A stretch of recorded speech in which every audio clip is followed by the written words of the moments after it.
Hello my dear students, welcome to easy notes. आज हम लोग स्टार्ट करने वाले हैं lecture number 3 of work energy and power, that is collisions.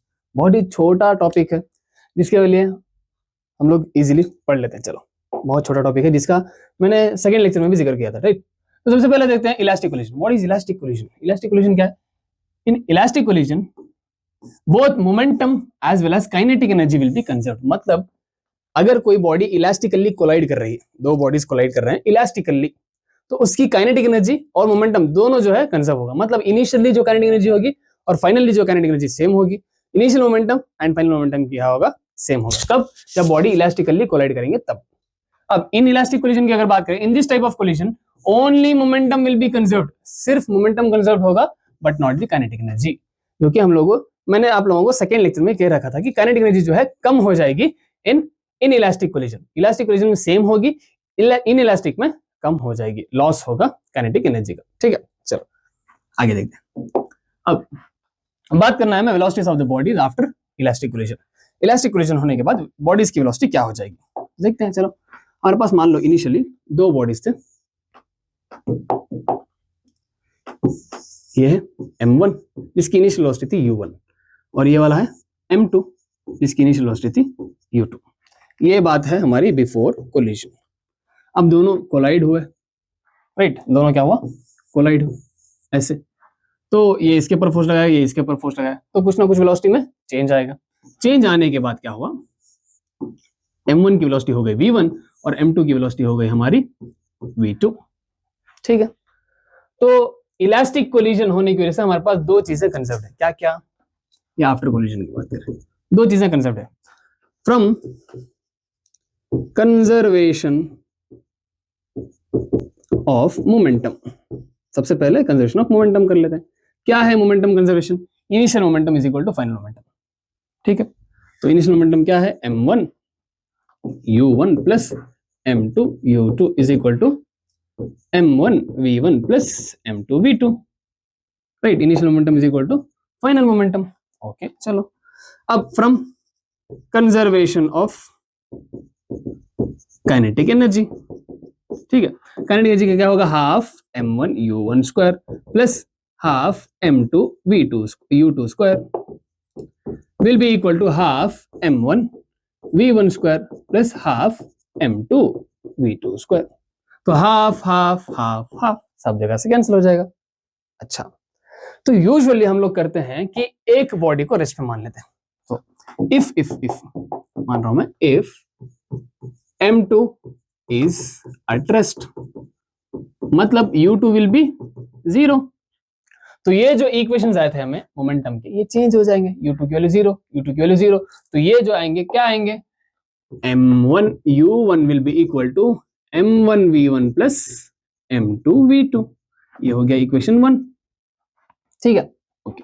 यहां दूसरा देखेंगे तो m1 u1 square is equal to m1 v1 square plus m2 v2 square. ये होगा इक्वेशन 2।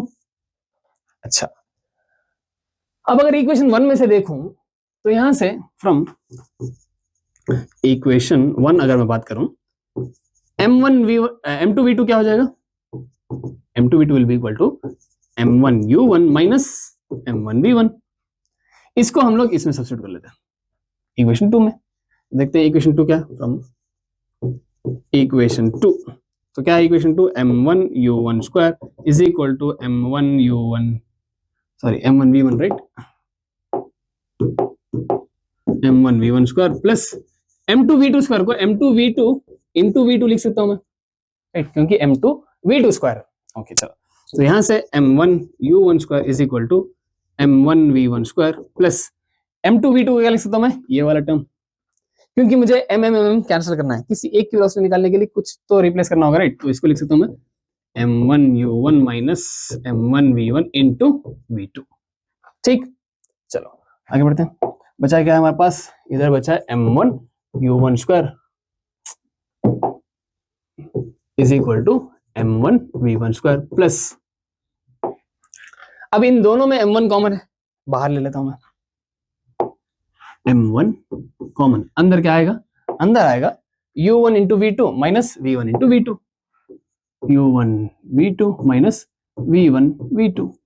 ओके, अब m1 m1 m1 कैंसिल हो जाएगा, तो बचा क्या है u1 स्क्वायर, ये इधर जाएगा is equal to v1 square plus ये क्या हो जाएगा u1 v2 minus v1 v2। सही है। अब इन दोनों में भी एक चीज कॉमन है v2, तो ले लेता हूं मैं बाहर v2, तो अंदर क्या आ जाएगा u1 माइनस v1। ओके, अब इसको अगर इधर लूंगा तो ये क्या हो जाएगा u1 square minus v1 square is equal to v2 into u1 minus v1। सही है। अब a square minus b square format हो गया है, तो उसको क्या लिख सकता हूं मैं a प्लस b यानी u1 plus v1 into a minus b into u1 minus v1 will be equal to v2 into u1 minus v1। तो u1 माइनस v1 चला जाएगा, तो बचेगा v2 will be equal to u1 plus v1। ये हो गया हमारे पास equation 3, क्योंकि हमें वैल्यू m1 m2 के फॉर्म में चाहिए, v1 नहीं आना चाहिए इधर। ठीक है, तो पहले अब v1 निकाल सकते हैं हम लोग, राइट। कौन सा पहला इक्वेशन रखते हैं, चलो अब पहले इक्वेशन से अगर देखें, क्या है पहला इक्वेशन हमारा, ये वाला, सॉरी इधर ये वाला, राइट। तो क्या है, अगर उसकी बात करूं तो वो हो जाएगा हमारा m1 u1 is equal to m1 v1 plus m2 v2।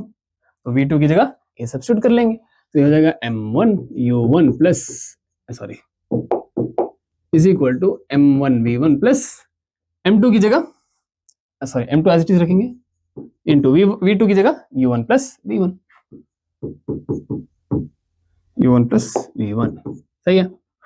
तो अब m1 u1 is equal to m1 v1 plus ये क्या हो जाएगा m2 u1 plus m2 v1, right. Okay, तो अब अगर देखूं तो इन दोनों में u1 है और इन दोनों में v1 है, तो u1 वाले को एक साइड v1 वाले को एक साइड ले लेता हूं, तो इसको अगर इधर लूंगा तो ये हो जाएगा m1 u1 minus m2 u1 is equal to m1 v1 plus m2 v1। ठीक है, अब इन दोनों में u1 कॉमन है, u1 कॉमन है, तो अंदर क्या आ जाएगा m1 minus m2 is equal to, इन दोनों में v1 कॉमन है, अंदर क्या आएगा m1 प्लस m2।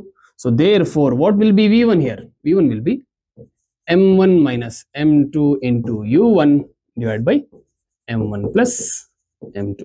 ये हो जाएगी हमारी v1 की वैल्यू, यानी initial final velocity of first body after collision कितनी होगी m1 minus m2 into u1 divide by m1 plus m2। अब सेकेंड बॉडी की निकाल सकते हैं, यही इक्वेशन में v1 की वैल्यू सब्स्टिट्यूट करके, चलो सब्स्टिट्यूट कर लेते हैं। क्या था, हमें v2 is equal to u1 plus v1 from equation 3। तो v2 is equal to u1 plus what is v1 is this one m1 minus m2 u1, right, m1 minus m2 into u1 divide by m1 plus m2। तो v2 will be equal to, अगर m1 plus m2 में LCM लूंगा तो यहाँ क्या आएगा, ये multiply होगा m1 u1 plus m2 u2 sorry m2 u1, और इधर क्या आएगा m1 u1 minus m2 u1। अब plus m2 u1 minus m2 u1 चला जाएगा, तो बचेगा क्या m1 u1 यानी 2m1 u1, तो ये बचेगा 2m1 u1 divide by m1 plus m2। ये आएगी फाइनल वेलोसिटी आफ्टर कोलिजन। अच्छा, ये कब वैलिड है, ये तब वैलिड है जब हम लोगों ने ये माना है u2 0, एक ऑब्जेक्ट को रेस्ट पे माना है। अगर एक ऑब्जेक्ट रेस्ट पे नहीं होता तो ये वैल्यूज थोड़े डिफरेंट आते हैं, थोड़े अलग आते हैं, थोड़े लेंथी आते हैं। ठीक है, तो ये तो डेरिवेशन है, अगर डेरिवेशन पूरी है तो इस हिसाब से करेंगे, अगर क्वेश्चन पूछ दे तो आप लोग उस हिसाब से करेंगे जैसे मैंने आप लोगों को कल पढ़ाया था, यानी कंजर्वेशन ऑफ मोमेंटम से इजीली सॉल्व हो जाएंगे। ठीक है, तो ये चैप्टर यहीं तक था। तो इसमें बहुत सारी चीजें पढ़ी हम लोगों ने, work, energy, types of energy, conservation of energy, conservation of momentum, फिर हम लोगों ने पढ़ा पावर के बारे में, फिर हम लोगों ने कोलिजन के बारे में पढ़ा जो कि 2 टाइप के होते हैं। ठीक है, तो मिलते हैं नेक्स्ट चैप्टर के पहले लेक्चर में जिसमें हम लोग पढ़ेंगे रोटेशन के बारे में। ठीक है, तब तक के लिए बाय बाय।